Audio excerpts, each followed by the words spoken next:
오늘은 영적 추수의 원리이라는 제목으로 말씀을 상고합니다.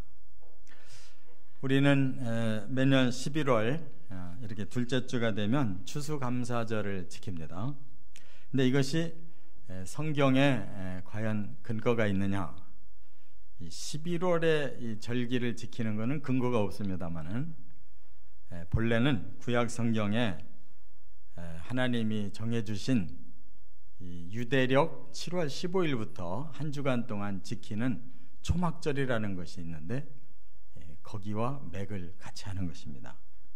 그래서 이 유대력의 7월은 우리가 쓰는 원력으로 보면은 한 9월이나 10월경쯤 되는 거예요. 사실 우리도 추수 그때쯤 다 끝나지 않습니까? 역시 그 초막절의 그 기원은 가나안 땅에 들어가기 전에 그 광야 40년을 그 고난의 세월을 살았는데 거기서 이제 죽은 사람은 죽었지만 그 자손들이 다 그대로 살아서 가나안 땅에 들어갔습니다. 땅 한 평 없던 자들이 그 복된 가나안 땅에 들어가서 또 지파별로 집안별로 전부 땅을 분배받고 농사를 졌을 때 그들이 그 수확을 거둔 그 감격을 가지고 이제 하나님 앞에 초막절을 이제 지킨 것입니다. 초막이라고 하는 것은 임시 텐트를 말하는 거예요. 너희들이 광야에서 그렇게 고생하던 때를 한번 기억해봐라. 그리고 하나님이 베푸시는 은혜를 좀 깨닫고 감사해라. 그런 의미가 있어요. 근데 이것이 이제 점점 시대가 가면서 초막절의 그 중심 주제는 이제 감사보다는 마지막 때의 심판을 대비하라고 하는 메시지로 바뀌어지는 것입니다. 그래서 예수님도 강조하신 것이 추수를 말씀하고 있어요. 예화로 이제 타작마당에 이제 때가 이르렀기 때문에 곡식을 털 때 거기서 알곡은 모아서 곡간에 들이지만 쭉정이는 모아서 불에 태우듯이 이제 하나님이 정하신 그 종말의 날에 반드시 이런 심판이 있을 것이다 라고 예수님이 선포하신 것처럼 사실 우리는 이 가을에 이러한 절기는 주님이 오실 그날을 향해서 과연 나는 추수할 때 알곡으로 주님 앞에 설 것인지 쭉정이가 되어서 심판에 처하게 될 것인지 우리 자신을 돌아보는 기회가 바로 이 절기인 것입니다. 근데 우리 사람들은 개인적으로도 이 끝이 있습니다. 태어날 때는 그 순서대로 태어나서도 하나님 앞에 부름받을 때는 순서가 정해져 있지 않고 우리의 인생을 마감하는 그 시간이 바로 이 추수를 판단받는 시간이에요. 이 역사도 이제 6천여 년이 지금 흘렀지만 이것이 어느 날 마감이 될런지 모릅니다. 그러나 반드시 마감이 될 때 하나님의 심판대 앞에서 인류는 판단을 받아야 된다 그 말입니다. 그렇기 때문에 우리가 농사 짓는 분들은 매년 이 가을의 추수를 기다리지만 사실은 그 알곡이 본인들이 봄부터 어떻게 살았느냐에 따라서 결정되는 것이기 때문에 마냥 기다려서만 되는 게 아닙니다. 좋은 알곡을 많이 거두기 위해서는 봄부터 여름을 거쳐서 정말 알곡이 맺어질 수 있도록 뭔가를 했을 때 그 가을에 그 원하는 것이 맺어지는 것처럼 우리가 하나님 앞에 심판의 날만 된다고 해결되는 게 아니라 그 이전에 우리는 어떻게 살아서 알곡이 되어야만 하는가가 중요하다 그런 말씀이에요. 그런데 이렇게 농사의 원리와 오늘 본문에 주신 영적 추수의 원리가 거의 비슷해요. 그렇기 때문에 우리는 이 오늘 말씀을 이 농부들의 농사를 짓는 그러한 모습 속에서 함께 깨달을 수 있는 그런 좋은 본문인 것입니다. 여기에 열애가 한 사람도 없어요. 하나님 앞에 개별적으로도 갈 뿐만 아니라 인류 전체가 함께 서야 될 그날에 꼭 알곡이 되셔서 주의 천국 창고에 들이시는 축복을 받으시기를 바랍니다. 세 가지의 원리가 있어요. 첫째는 1절과 2절에 보면 진리를 심는 일에 최선을 다해야 한다. 이게 중요한 원리예요. 한번 2절을 같이 읽어보겠습니다. 이에 숨은 부끄러움의 일을 버리고 속임으로 행하지 아니하며 하나님의 말씀을 혼잡하게 하지 아니하고 오직 진리를 나타내므로 하나님 앞에서 각 사람의 양심에 대하여 스스로 추천하노라. 네. 자, 이 말씀을 풀기 전에 먼저 우리가 농사 짓는 분들은 어떻게 이 봄을 사는지를 한번 생각해 봐야 돼요. 농부들이 이제 따뜻한 봄이 오기 시작하면 밭에 나갑니다. 이미 딱딱하게 굳어진 그 땅, 거기에다가는 씨를 심을 수가 없기 때문에 열심히 밭을 갈아야 됩니다. 그때 또 튀어나오는 돌이 있다면, 또 불순물들이 있다면 다 제거하고 밭을 아주 부드러운 흙으로 완벽하게 갈아야 돼요. 이와 같이 우리가 영적인 주수를 원한다면 먼저 우리의 마음을 가는 이러한 작업이 반드시 있어야 되는데, 왜 가냐면 바로 돌 같은 또 불순물 같은 죄가 우리 안에 있기 때문이라는 거예요. 그것을 골라서 빼내지 않고는 좋은 마음밭이 될 수가 없다는 겁니다. 그래서 오늘 본문에 바로 그걸 두 가지 죄를 이렇게 말씀하고 있는데, 하나는 숨은 부끄러움의 일 그랬고, 또 하나는 속임으로 행하는 일, 이렇게 두 가지 죄를 말씀하고 있어요. 이것은 두 종류의 죄를 말하는데, 하나는 그래도 좀 소극적으로 죄를 짓는 거고, 하나는 좀 노골적으로 적극적으로 죄를 짓는 거예요. 우리 사람들의 마음은 다 죄성이 있어가지고 죄 짓고 싶은 마음이 다들 있어요. 그러나 그것을 드러내놓고 죄를 질 수가 없어서 숨어서 부끄러움을 느끼면서도 죄를 짓는 것이 우리 사람들이에요. 근데 이것이 그대로 계속 방치되면 안 된다는 거예요. 결코 마음밭에 이러한 숨어있는 부끄러운 죄를 계속 짓고 있는 한 가을에 좋은 열매는 결코 맺을 수가 없어요. 그렇기 때문에 어떻게 해야 되느냐? 하나님 앞에 반드시 그 문제를 드러내야 된다는 거예요. 하나님, 제가 이런 숨어서 부끄러운 짓을 하고 있습니다. 하나님, 저를 다 아시는데 제가 이대로 살 수가 없습니다. 하나님, 지난 일을 회개합니다. 그리고 예수님의 그 십자가 보혈로 저를 씻어주시면 제가 이것을 떨쳐내고 이겨내겠습니다 라고 분명하게 우리의 돌과 불순물들 제거하듯이 우리의 죄를 제거해 나가는 작업이 꼭 있어야 된다, 그 말이에요. 그런데 이거보다 좀 더 심각한 죄가 바로 노골적으로 의도적으로 짓는 죄인데, 이게 바로 속이는 일이에요. 내 마음에 분명히 잘못된 걸 알면서도 내 사익을 위해서 다른 사람에게 손해를 끼치고 나를 위해서 다른 사람을 해쳐서라도 내가 뭔가 얻어야 된다, 이런 노골적인 생각을 하고 사는 사람들이 있어요. 이런 사람들을 회개하기가 사실 힘듭니다.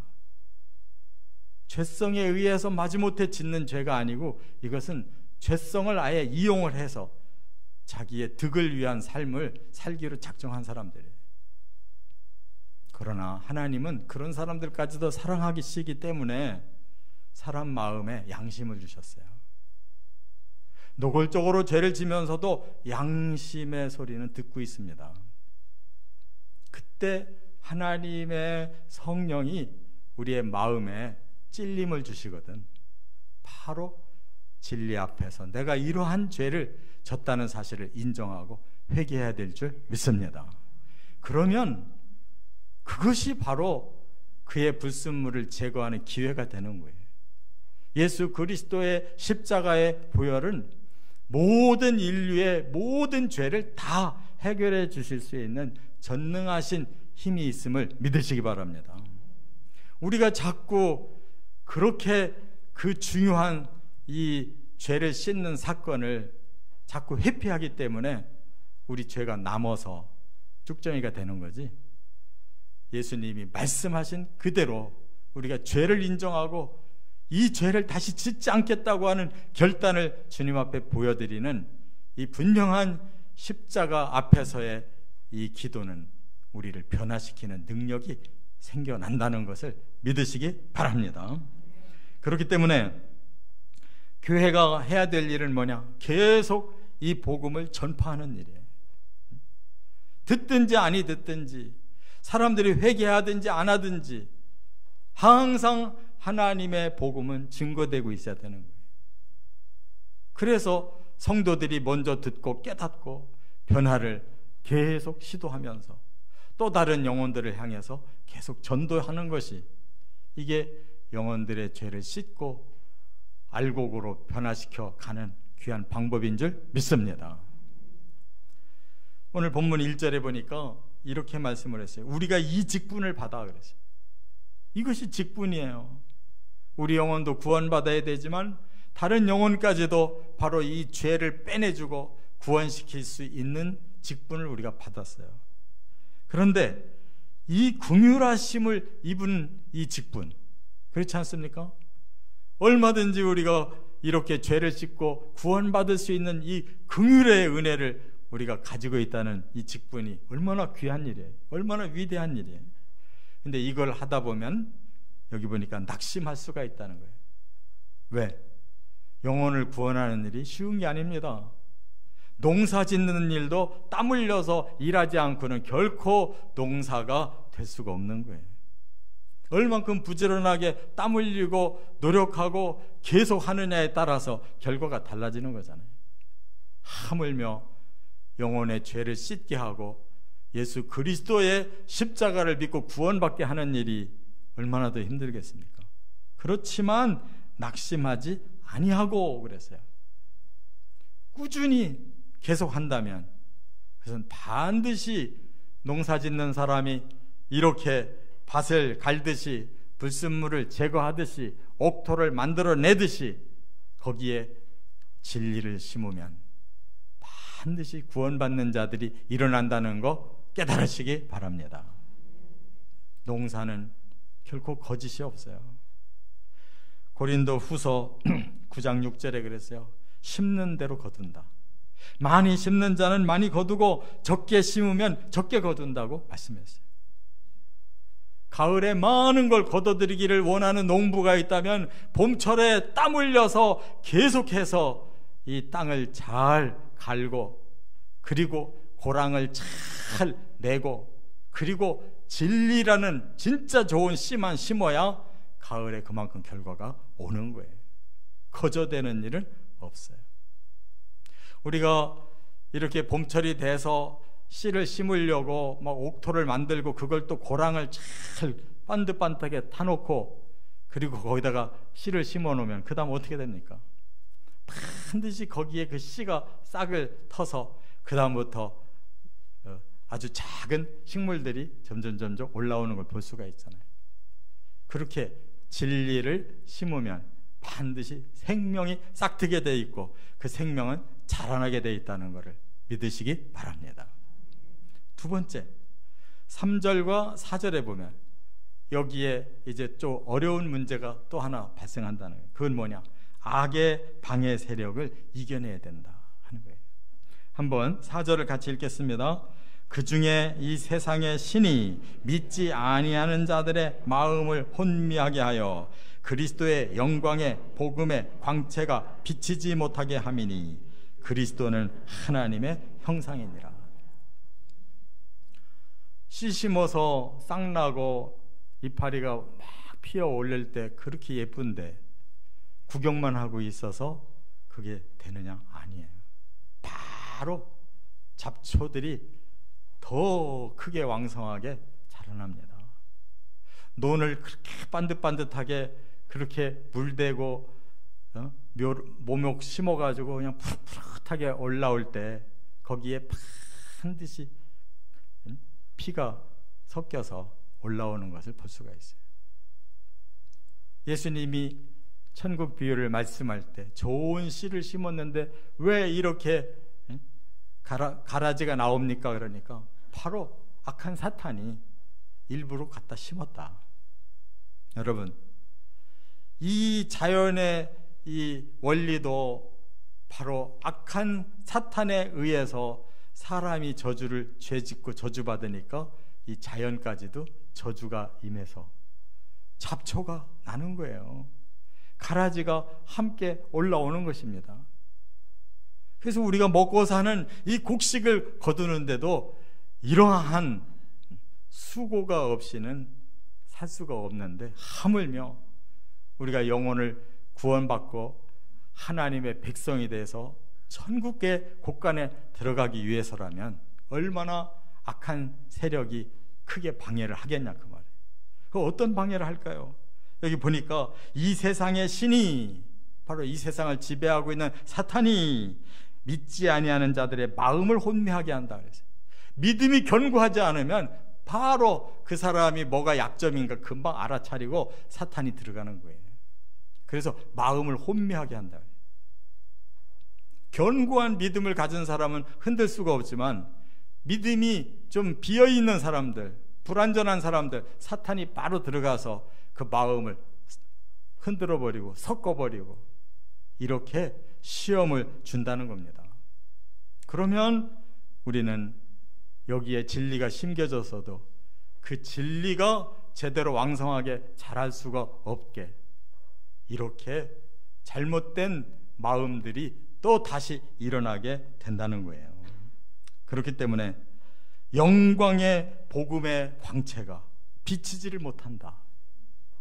우리 안에 영광의 복음이 이미 들어왔는데 그게 빛을 잃어버린다는 거예요. 그렇게 되면 결국은 우리의 목표는 우리 안에 하나님의 형상이 만들어지는 건데, 하나님 닮아져 가야 되는 건데, 하나님을 닮아갈 듯 하다가 사탄을 닮아가는 이런 실패를 거두고 만다는 거예요. 이것을 평생 거듭한다면 그 마지막에 어떻게 영적 알곡이 맺어질 수가 있겠습니까? 바로 이 사탄의 방해 세력을 이겨내야만 우리는 알곡될 수 있다는 사실을 꼭 깨달아야 될 줄 믿습니다. 그렇기 때문에 지금 내가 진리로 무장을 하고 사는지, 아니면 내가 세속의 일이 너무 바쁘고 좋아서 적당히 진리를 방치하고 세상의 방식대로 살고 있는지를 생각해 봐야 되는 거예요. 두 가지가 겸해질 수는 없는 겁니다. 뭐든지 좋은 것도 이것도 좋고 저것도 좋다고 두 가지 짬뽕 해버리면 이것도 아니고 저것도 아니에요. 그거 버리는 거잖아요. 이처럼 하나님의 성령이 주시는 진리와 악한 사탄이 주는 혼미한 사상은 섞일 수가 없어요. 그러면 망하는 것이다. 그렇기 때문에 3절에 그랬죠. 만일 우리의 복음이 가리었으면, 지금 복음이 점점 뭔가의 어두움에 가려지고 있다고 한다면 그것은 망하는 자들에게 가려지는 것이다. 우리는 망하고 있다는 것을 깨달아야 된다는 거예요. 내 마음에 과거에 처음 받았던 그 복음이 죽어가고 있다면 나 역시 망하고 있구나라는 것을 깨달아야 된다는 거예요. 그러므로 야고보서 5장 7절에는 농부들에게 비유를 통해서 우리들의 마음의 이 영적 농사를 짓는 자의 태도를 이렇게 말씀했어요. 형제들아, 주께서 강림하시기까지 길이 참으라. 보라, 농부가 땅에서 나는 귀한 열매를 바라고 길이 참아 이른 비와 늦은 비를 기다리나니 너희도 길이 참고 마음을 굳건하게 하라. 주의 강림이 가까우시니라. 농사도 그런 인내심을 가지고 그런 어려움을 극복해 가면서 결국 알곡을 거두는 법인데, 하물며 우리의 영혼이 영생을 거두는 알곡이 되려면 얼마나 더 참아내고 이 고통을 극복해 내야 되겠느냐, 그런 말씀인 줄 믿습니다. 끝으로 세 번째, 또 하나의 원리가 있어요. 5절과 6절에 보니까 깨달음의 빛을 비춰야 알곡된다 하는 걸 말씀했어요. 한번 6절 같이 읽어보겠습니다. 어두운 데에 빛이 빛이라 말씀하셨던 그 하나님께서 예수 그리스도의 얼굴에 있는 하나님의 영광을 아는 빛을 우리 마음에 비추셨느니라. 여러분, 이렇게 잡초를 제거하다 보면 어느덧 한여름이 돼요. 근데 이 농부들이 한여름이라고 해서 그냥 편하게 쉬고 잠잘 수가 없습니다. 왜냐? 이 한여름은 이 식물에게도 보통 고역이 아니에요. 때로는 너무 뜨거운 햇볕에 타 죽을 수가 있고, 때로는 너무 강한 소나기를 맞고 다 넘어질 수가 있어요. 그냥 그 이삭이 이렇게 맺었던 것이 다 날아갈 수가 있잖아요. 그 얼마나 노심초사를 하면서 길러냅니까? 그런데 그것이 하나님이 주신 자연의 법칙이에요. 열매는 편안하게 맺어지는 게 아니에요. 이런 강렬한 태양의 빛을 쬐이고 때로는 소나기를 극복해내야 튼튼하게 그 나무가 열매를 맺게 돼 있지, 그냥 가만히 놔둬가지고 열매 맺는 법은 이건 자연 법칙에도 없어요. 영적인 추수의 법칙에는 더 말할 필요도 없겠죠. 그렇기 때문에 이런 악한 방해의 세력이 있을수록 우리에게는 빛이 필요하다는 거예요. 어떤 빛이냐? 여기 보니까 예수 그리스도의 얼굴에 있는 빛이다 그랬고, 하나님의 영광의 빛이다 그랬어요. 근데 우리가 항상 예수님의 얼굴을 향하여 나아가고, 그리고 하나님의 영광을 향하여 나가야 되는 이런 빛이 강렬하게 우리 속에 임해서 그 모든 걸 능히 이겨내야 된다는 그런 말씀이에요. 그런데 이 빛이 뭐냐? 이 빛을 이 앞에 아는 빛이다 그랬어요. 안다 그랬어요. 안다. 뭘 아느냐? 우리가 예수 그리스도의 얼굴을 향하여 점점 가까이 가는, 그리고 하나님의 영광을 받기 위하여 점점 가까이 가는 그 아는 빛이 우리에게 들어와야 된다고 그랬어요. 이 안다라는 말이 뭐냐? 여기 원어가 기노스코, 그노시스 이렇게 말을 하는데, 이거는 깨닫는다는 뜻이에요. 진리를 내 마음속에 깨달아 갈수록, 성령의 감동을 깨달아 갈수록 우리 안에 주의 얼굴이 더 가까이, 하나님의 영광이 더 가까이 우리 안에 임하신다는 거예요. 할렐루야. 이 깨달음의 과정은 우리에게는 그것이 힘든 과정이지만, 그러나 기필코 우리 것이 돼야 되는 거예요. 주의 얼굴에 하나님의 영광이 우리 안에 들어와야 되는데, 그것의 과정이 깨달음이라는 거예요. 그 영적인 빛이 우리 안에 계속 들어와야 된다는 거예요. 할렐루야. 저와 여러분, 이 깨달음의 빛을 결국 피하면 안 됩니다. 어려워도 반드시 우리 안에 모시고 그 빛을 통하여 주의 얼굴을 더 가까이 보시기 바랍니다. 하나님의 그 영광의 날을 점점 더 가까이 맞이하시기 바랍니다.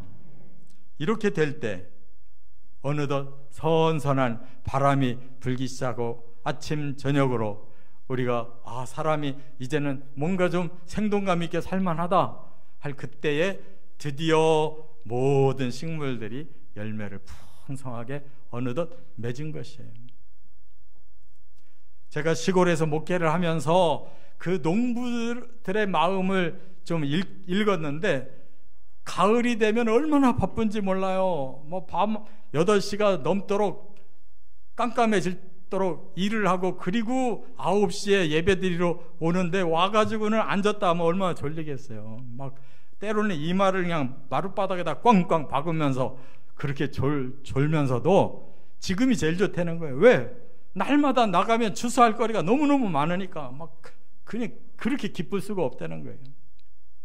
여러분, 그 기쁨을 얻는 것은 우리의 깨달음이 충만해질수록 얻는 줄 믿으시기 바랍니다. 그리하여 정말로 우리가 그것을 깨닫는 것이 예수님이 보실 때 이 정도면 됐다 할 때 우리는 알곡이 되어 천국으로 가는 것입니다.